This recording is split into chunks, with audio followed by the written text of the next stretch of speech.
Horus, an archetype of cards that is very well known for wanting to send things to the graveyard. Orcust, a whole bunch of monsters that want to be in the graveyard.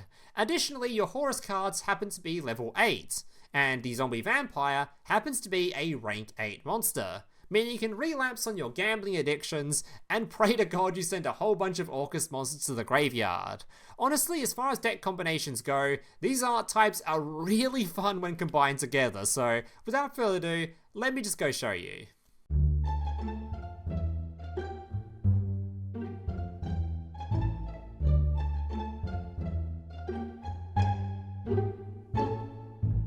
So here's today's deck list. But before we get into the deck list, apparently 40% of people watching this aren't even subscribed to the channel. So if you're new around here and find yourself enjoying this content and think you might want to see some more deck lists or more videos from me in the future, please remember to leave a like and consider subscribing to the channel down below. Alright, let's jump into this deck list. So what exactly is new with Orcust? Well, this deck just got itself a whole brand new archetype to tech into it, and that's of course going to be your Horus cards. Starting off with your... We're just going to call this Glory for the rest of the video because I have no clue how to pronounce that. Alright, if you control King Sarcophagus, you can special summon this card from your graveyard. You only special summon it once per turn this way. You can send 2 cards from your hand to the graveyard, including this card, add 1 King Sarcophagus from your deck to your hand, then you can draw 1 card. So obviously this thing combos very well with itself, because you can activate the effect, discard itself and another card, then search for your Sarcophagus, activate the Sarcophagus, then this thing in the graveyard can just special summon itself back to the field. So, very powerful already. If another card you control leaves the field by an opponent's card effect, whilst you control this monster in the main monster zone, except during the damage step, you can send 1 card on the field to the graveyard. That last effect does seem pretty good, but you'll basically never see it because you're going to turn this thing into a rank 8 almost every single game, so you're not going to use that last effect all that much, but it does come up, I guess. Alright, next up we have your Guidance. If you control King Sarcophagus, you can special summon this card from the graveyard. You only special summon it once per turn this way. If another card you control leaves the field by an opponent's card effect, whilst this card's in your main monster zone, you can target 2 cards that are banished or in the graveyard, either add both to hand or shuffle both into the deck. Again, that effect does sound kind of alright, but it doesn't really matter. You're just going to be using this thing to go into your rank 8s, so it's actually just an extender. Alright, then we have your spell card, your King Sarcophagus. Horus monsters you control cannot be destroyed by card effects that do not target them. You can send 1 card from your hand to the graveyard, send 1 Horus monster from your deck to the graveyard. You can only use the effect up to 4 times per turn. So essentially, you can activate this thing, send a card from hand to graveyard, which is generally going to be your Orcust monsters, which want to be in the graveyard anyway, send them to the graveyard, send your Horus monsters to the graveyard 4 times a turn, so generally you'll be discarding 2 cards to send the 2 Horus monsters to the graveyard, special summon them both back, and then go into the various different rank 8s, whether that be your anti-Nibiru and your Galatea Photon Lord that can negate monster effects, or you can go for a copy of your Zombie Vampire for those that love gambling. Alright, then finally, the last effect of the card is, once per turn at the start of the damage step, if your Horus monster battles an opponent's monster, you can send that opponent's monster to the graveyard. So again, does come up, but not that often, because you're going to be turning your Horus cards into rank 8s. Alright, and finally, the other new addition is going to be my Prismatic SP Little Knight. Alright, just a little humble flex there. Alright, 2 effect monsters. If this card is link summoned using a Fusion, Synchro, Xyz, or Link monster as material, you can target 1 card in the field or in either graveyard, banish it. Also, your opponent cannot attack directly this turn. That first effect is already insane for the deck, considering this card is a Dharc monster, so you can use it very easily under all your Orcust locks. And of course, because this deck list was already summoning IP Masquerena, we now have a really good target to go into that can banish one of your opponent's cards. And additionally, when your opponent activates a card or effect as a quick effect, you can target 2 face-up monsters on the field, including a monster you control, banish both until the end of the turn. So 1 IP Masquerena summon now turns into a banish on your opponent's field, and a banish on your field and your opponent's field. So 2 lots of disruption from 1 card. Feels really goddamn good, and it's a huge improvement over just going to like a Knightmare Unicorn or something. As for the rest of the deck list, it's all just your typical Orcust stuff you've probably seen before, so I'm not going to spend too much time talking about the rest of it. It'll be much easier for me to just show you how the cards work during the combo portion, and then during the gameplay portion as well at the end. So without further ado, let's jump into some combos, and then we'll jump into some gameplay as well. Alright, so before we jump to the actual replays, I thought I'd briefly show you the two 1-card combos you're going to be using with this deck list now that we have SP Lil Knight in the game. Alright, so to start with, we'll be doing the 1-card combo just using Girsu, so pretend the rest of my hand is just all bricks or ash blossoms or something random, just focusing on the Girsu himself. Alright, normal summoning Girsu. This will send a copy of your Harp Horror to the graveyard. Alright, now there's no cards on the field, we can use your Girsu's effect to put a token on your field and a token on your opponent's field. Alright, now we're going to make another effect monster by using the token to go into a Linkuriboh. And we do this, we have multiple effect monsters for the Galatea we're going to summon in a second. Alright, using the Horror to banish itself, summoning out your Knightmare. Alright, these two cards now become a copy of your Galatea.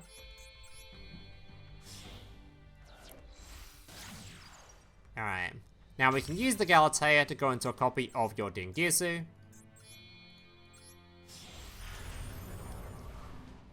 Activate the effect of Dingirsu, which can now suck up your banished card, which will be your Harp.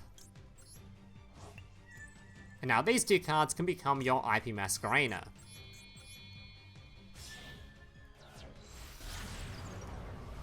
Alright, using the effect of your Knightmare to banish itself, to boost the attack of a card on the field, and this will send a copy of your Cymbal skeleton to the graveyard. Now we can use Cymbal skeleton's effect to grab your Galatea, putting that on the field. Use Galatea's effect, shuffling one of your cards back into the deck, and this will grab your Babel. Alright. And that is going to be your end field. Now you might be thinking, this looks like a whole lot of absolutely nothing, but trust me, there is a lot going on here. It's deceptively small. So let me show you. Alright, so we pass the opponent's turn, and because we have Babel on the field, we have a whole bunch of quick effects we can use. Starting with, we're going to use your Galatea, shuffling back a card from your banish pile, to then grab one of your Orcust cards from your deck list, whether that be your spell card or your trap card, depending on your opening hand or what you've got left. We're going to grab a copy of your trap card here. Alright, now we can use the effect of your Harp Horror. Harp Horror is going to summon a copy of your Knightmare to the field. And we go over to our opponent's turn, wait for him to summon a card or do something annoying, use our IP Masquerena, using that Harp on the field to summon out an SP Little Knight. Alright. Now SP Little Knight of course gives us two disruptions. On summon it can banish a card on the field because we used a link monster for its summon. We're going to banish this annoying face down here. And if our opponent tries to use any sort of effect or something, we can use the second effect of it, which can banish two cards on the field. One from your field and one from your opponent's field. So two disruptions in one. Then we can use the effect of your Orcust Knightmare to, of course, send that Harp to the graveyard by boosting the attack of a card on field, which could be to boost the SP Lil Knight in case your opponent tries to beat over it for some reason. We can boost the attack of this card, make it a little bit bigger. And we can send a copy of your Cymbal skeleton to the graveyard. Now we can activate the effect of the Cymbal skeleton, summoning back that Dingirsu, which of course removes a card on the field, or grabs back one of your cards from your banish pile and puts it below it. In this case, we're going to get rid of this very scary looking token, and send it to the graveyard. Alright, and that is basically your turn 1 combo. Next up, we have your Armageddon Knight combo. Now for this combo, I'm actually going to show you the Horus stuff as well, because you can do your 1-card combo, but if you open the Horus stuff first, you can make that 1-card combo very safe. So to start with, we've got your Glory in hand, so we're going to use the effect by discarding a card in your hand. Normally you discard the Orcust pieces, because of course your Orcust cards have effects in the graveyard, but to keep this replay fairly simple, we can discard some random ass card. Alright, grabbing our Sarcophagus, and of course drawing an additional card. Use the effect of Sarcophagus. Using Sarcophagus to once again discard a card in your hand, normally the Orcust cards, and send a copy of your Guidance to the graveyard. Alright, now you can summon both these cards straight back to the field. Alright. Now we have two level 8s on the field, so we can go into a rank 8 of our choice. Now the two rank 8s we can go for are either your Vampire or your number 90. Normally, you're going to summon your number 90, as this card makes you safe to things like Ash Blossom and Nibirus or any other sort of monster effect for the rest of the turn. But if the rest of your hand is complete and utter bricks, you've got nothing going for you, you can just summon out a copy of your Vampire, mill a whole bunch of cards, and hope to hit an Orcust that way, so you can do your full combo still and just pray to God you actually hit an Orcust card. But in this case, because we've already got a starter, we're going to summon out our number 90 to be safe from Nibiru and other hand traps and all the other annoying things. Alright, now we can go into our one card combo using just the Armageddon Knight. Alright, so normal summon Armageddon Knight, send a copy of your Harp Horror to the graveyard. Use the effect of the Horror, banishing itself, of course to grab your Knightmare to the field. And these two cards now become your Galatea.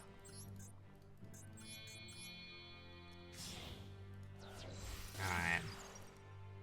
Use the effect of the Knightmare in the graveyard to banish itself, and grab your wand by boosting the attack of something on the field. Use the effect of the wand, now resummon back that Knightmare. Bring that Knightmare back on the field. And now we can use Galatea's effect to recycle that wand to grab your field spell. Alright. Now you can make a copy of your Dingirsu, which will of course grab a card from our banished pile and put it below it.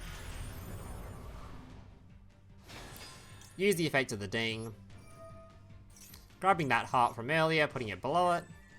And these two cards now become your IP Masquerena.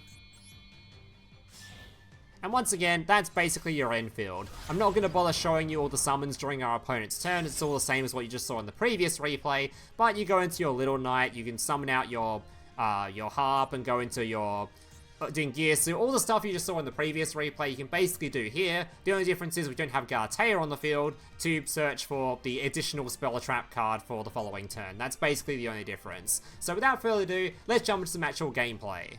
Alright, so I've gone ahead and grabbed 4 replays to share with you guys. Alright, all of which were gathered in Diamond. Now, I didn't have any insanely impressive win streaks or anything with this. You'll notice I started at Diamond 4 and ended at Diamond 4, so this deck list, I don't think Orcust is necessarily going to be a top tier meta contender or anything with these new releases included in it. It's just a way stronger deck list than it was. You can definitely climb with the deck, it'll just take you a bit longer than if you played some other top tier meta archetype, but it's still definitely a good deck list, just not as good as some of the other things in the game. Alright, getting into our first game up against, I think this was Rescue Ace. So we'll fast forward his turn a little bit here because he takes a little bit of a while.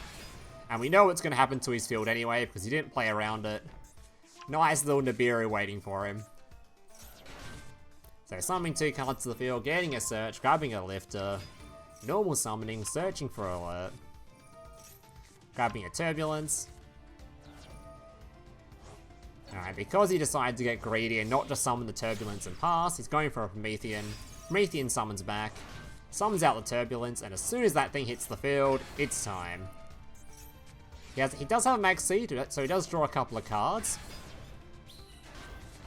And passes the turn over. Alright, so first thing we're going to do is use our Sarcophagus, trying to get a hold of our Horus cards, so we can try to get out some sort of... bait out some of this back row or something. Alright, seeing another Horus, he has a Maxx. Thankfully, we do have a Cold Buy for that.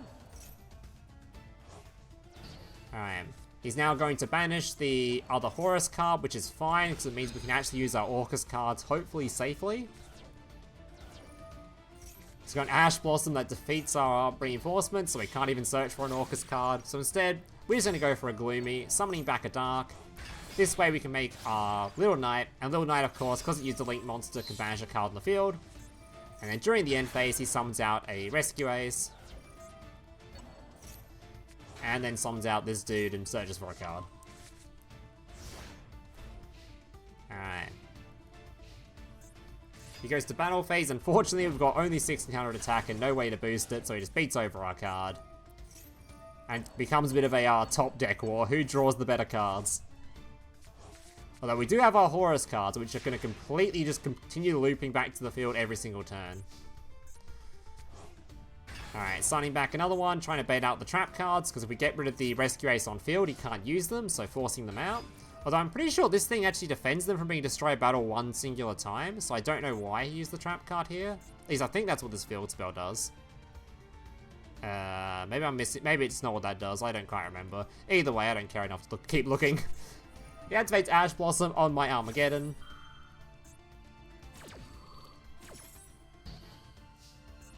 And passing the turn once again. Imsety going to be banishing to grab back the trap card. Thankfully, still hasn't drawn another starter, so we have another turn to draw one of ours. Grabbing another Horus card, which isn't quite what we're looking for.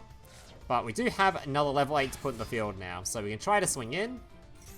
Using the effect of the Sarcophagus to send to the graveyard. I guess that's why he used the effect, so he didn't have that happen to him. But if he knew that, why didn't he use it just then? I don't know. Anyway. Using the zombie vampire to mill 4 cards. Thankfully hitting some Orcust, so by turn 6 we can finally start doing some Orcust plays. Harp Horror banishing, special summoning out the Girsu. Girsu sending the wand. These two become your Galatea. Wand going to be banishing, boosting the attack. Sending to grave, wand banishing, special summoning back. Shuffling back into the deck. Alright. This becomes your Evening Star to send a card to the graveyard. Use these 3, I'm going to go for a Knightmare Unicorn. I'm already in main phase 2, so there's no real point having a zombie vampire on the field, which is a bunch of stats. I just want to try to make a Accesscode Talker, I think I try to go for here, because I wanted to just remove one more of these back row cards, and still have the follow-up in the graveyard with the Harp and the... the Cymbal and the Dingirsu in the graveyard. Not sure if going for Accesscode Talker was the correct thing to do there. Could have just sort of passed with the Dingirsu and the Harp in the graveyard, but... Or the Dingirsu and the Cymbal skeleton in the graveyard, but... Yeah. It was fine.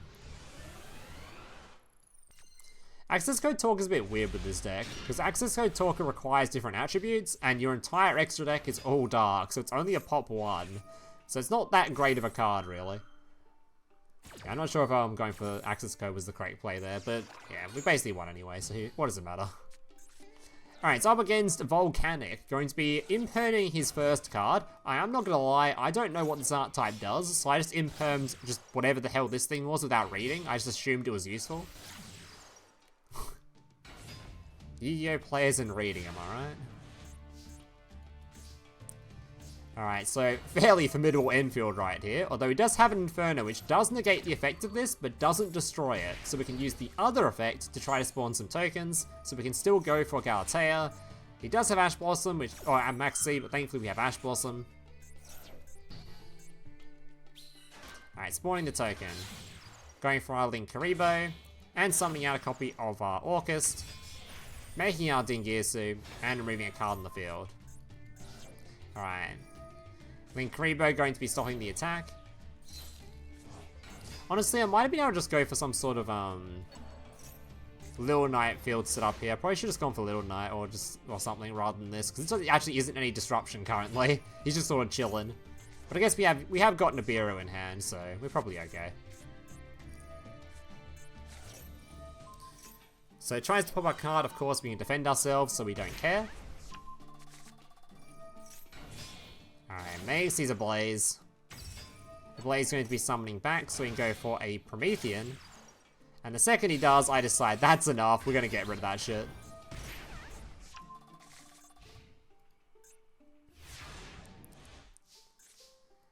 Alright, pretty good top deck that one.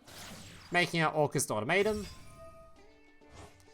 Banishing to then special summon back to the field. He then goes to negate it.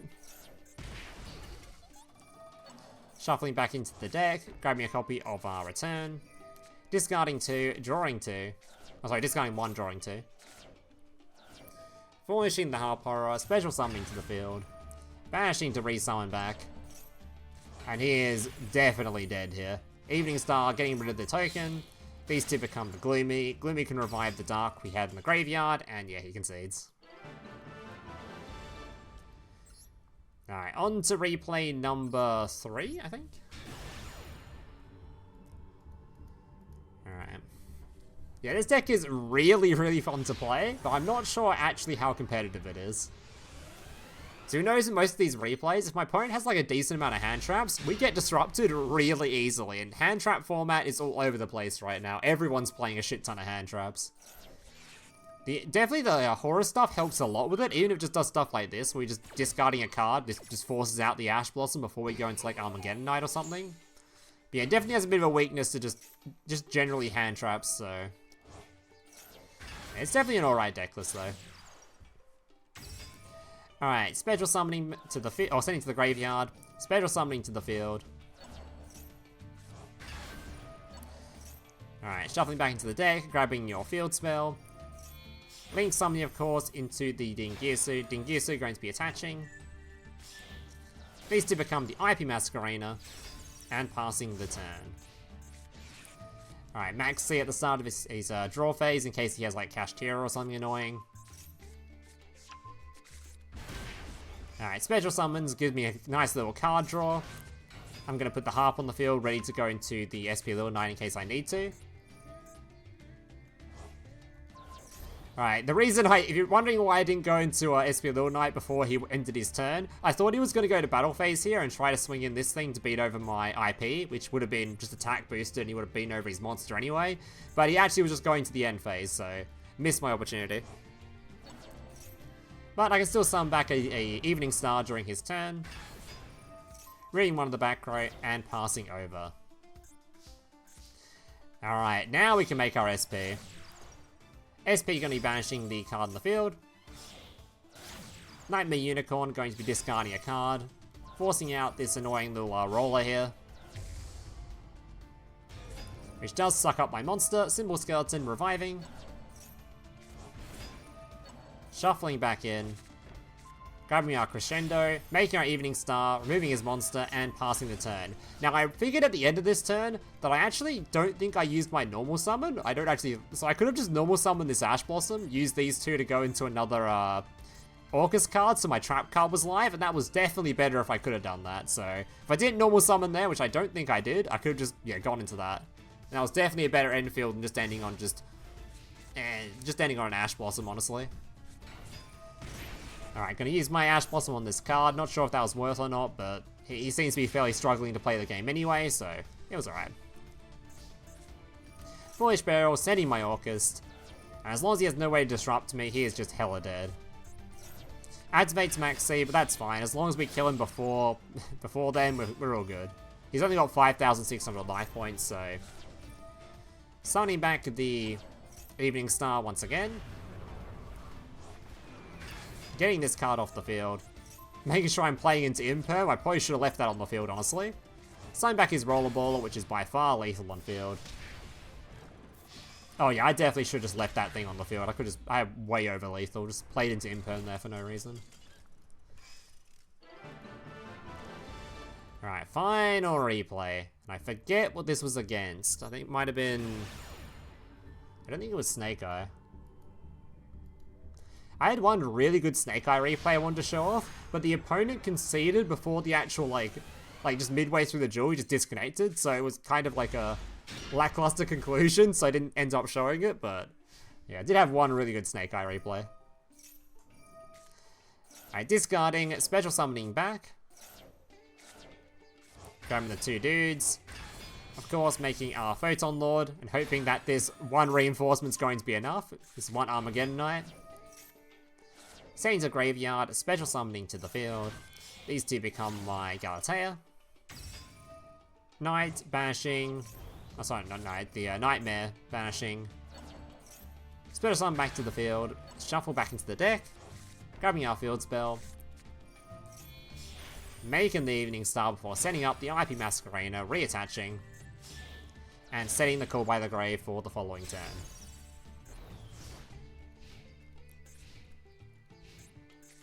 Alright, up against Salad this time. So Salad's going to search for his mirror, special summon out the mirror by discarding a card, go to battle phase, and this is exactly what I was talking about earlier, boosting my attack my monster so he just kills off his own monster, thinking he can try and beat over this. Alright, I'm going to Call by the Grave his Foxy. He's going to summon back the Spinny. And the second he goes for a Link monster, I'm like, yeah, that's enough. I'm going to use my Cymbal skeleton, Sunbite my Galatea. He maxes, and before he even draws a card, he decides, yeah, he's not winning this, and concedes. Alright guys, that's going to do it for today's replays. Hope you guys enjoyed them. If you did, remember to leave a like, subscribe, all that kind of stuff. Yeah, go give this deck list a try. It's very fun to play, so hopefully you enjoy it. Thank you guys for watching. Hope you see you in the next one. Laters. Hey, big brother, can I watch SpongeBob? Shut up, Mokuba. I'm busy flagging YouTube videos to compensate for the fact that I have an extremely small penis. Oh.